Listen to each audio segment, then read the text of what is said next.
এখানে আখিরাত যদি কেউ পেতে হয়, এই একটি আয়াতে 19 নম্বর আয়াতে 4টা কথা আছে।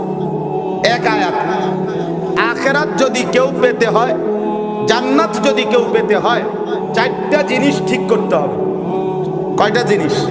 1 নাম্বার, ওমান আরাদাল আখিরা, মানে হলো বিশুদ্ধ নিয়ত।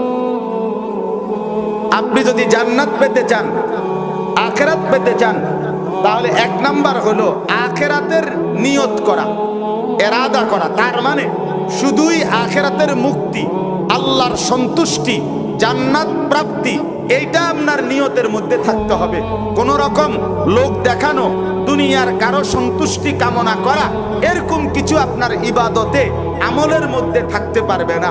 নিয়ত হইতে হবে প্রত্যেকটা আমলের মধ্যে ইখলাসওয়ালা, বিশুদ্ধ নিয়ত, শুধুই আল্লাহর জন্য। শুধুই কার জন্য বলেন? আল্লাহ ভি রাজি হো, শয়তান ভি নারাজ না হো, এমন হইতে পারবে না। আল্লাহও রাজি থাক, শয়তানও নারাজ না হোক। বুঝেন নাই? মুসলমানের মেয়ে মক্তবে সকালবেলা অথবা ঘরে হুজুর রাখছে কোরআন শরীফ শিখানোর জন্য, আবার গানের টিচার রাখছে গান শিখানোর জন্য, নাচ শিখানোর জন্য। এর অর্থ কি? আল্লাহ ভি রাজি হো, শয়তান ভি নারাজ না হোক। আল্লাহও রাজি থাক, শয়তানও কি না হোক, নারাজ না হোক। এটা হবে না। নিয়ত থাকতে হবে শতভাগ বিশুদ্ধ, সর্বকিছুতে শুধুই আল্লাহর সন্তুষ্টি। কার সন্তুষ্টি বলেন? কোনো আমল করাও যাবে না মানুষকে দেখানোর জন্য, কোনো আমল ছাড়াও যাবে না মানুষকে দেখানোর জন্য। বিশুদ্ধ নিয়ম, শুধুই আল্লাহর সন্তুষ্টি। 2 নাম্বার, ওয়াসাআলাহা, শুধু নিয়ত করি জান্নাতে যাব, শুধু নিয়ত করলাম আখিরাতের মুক্তি চাই, কিন্তু আপনি কোনো আমল করলেন না। ওযু, গোসল, নামাজ, রোজা, হজ, যাকাত, জিকির, তেলাওয়াত, তাসবিহ, হারাম বর্জন, গুনাহ বর্জন, নাফরমানি বর্জন, এটা আপনি করলেন না। যথাযথ চেষ্টা করলেন না, আমল করলেন না, মেহনত করলেন না, তাইলে কি জান্নাত মিলবে না? এই 2 নাম্বার হলো ওয়াসাআলাহা। আপনি নিয়ত করবেন আল্লাহ আপনার সন্তুষ্টি চাই, জান্নাত পেতে চাই, জাহান্নাম থেকে মাফ চাই, আখিরাতের মুক্তি চাই, ঠিক আছে, কিন্তু তার সাথে সাথে ওই আলোকে আপনাকে পরিপূর্ণ মেহনতের সাথে আমল করতে হবে। কি করতে হবে বলেন? আমল করতে হবে, আমল করতে হবে। নাফরমানির উপরে আল্লাহ ভরসা করলে হইতো না। এমনি বিড়ি খায়, চা দোকানে টেলিভিশন দেখে, জিঙ্গাইলে কয় আল্লাহ ভরসা, আল্লাহ ভরসা। আল্লাহ বলছি নি আপনারে আল্লাহ ভরসা? তাইলে আল্লাহ বুঝি বলছে, বান্দা তুমি মিথ্যা, চুরি, ডাকাতি, জিনা, ব্যভিচার, মদ, জুয়া, নাটক, সিনেমা, নাচ, গান দেখতে থাকো, আমি ভরসা। এটা আল্লাহ বলছি নি? আল্লাহ তো বলছে তওবার উপরে ভরসা, গুনাহ ছেড়ে দেওয়ার উপরে ভরসা, আর করবা না, ওয়াদা দিলে ভরসা, লজ্জিত হয়ে চোখের পানি ফেলে পেছনের গুনার জন্য মাফ চাইলে না ভরসা। ঠিক কিনা বলেন না? তাইলে আপনি বিড়ি খাইতে খাইতে কোন আস্তাগফিরুল্লাহ, টেলিভিশনের দিকে চাইয়া রয়েছে, বড়া বেড়িতের দিকে তাকাইয়া কয় আস্তাগফিরুল্লাহ, আস্তাগফিরুল্লাহ। কি তো দেশটা শুরু হলো কি এটা নিয়ে আস্তাগফিরুল্লাহ?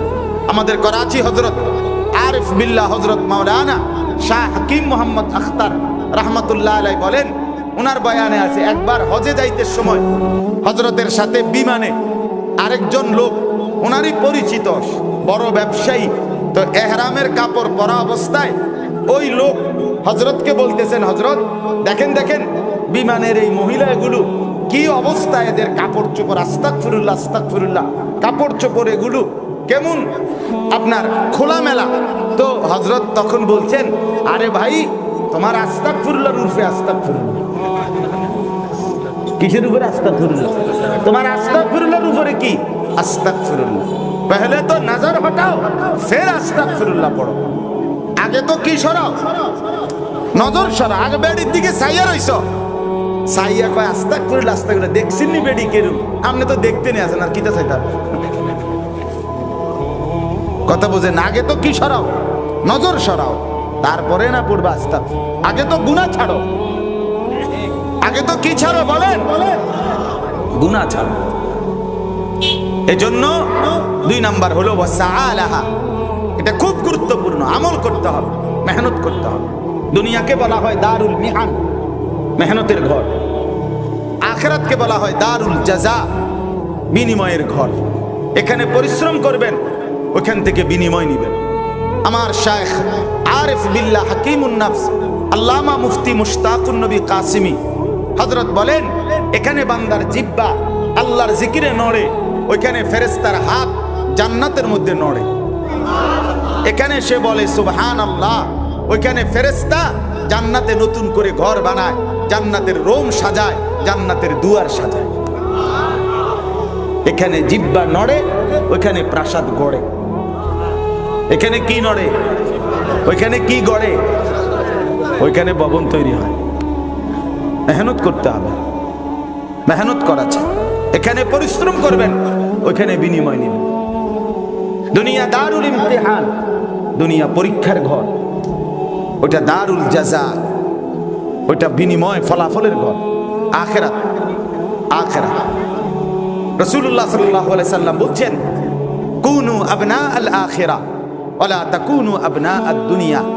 আমার উম্মত আখিরাতের সন্তান হও, দুনিয়ার সন্তান হইও না। ফা ইন্নাল ইয়াওমা আমালুন ওয়ালা হিসাব।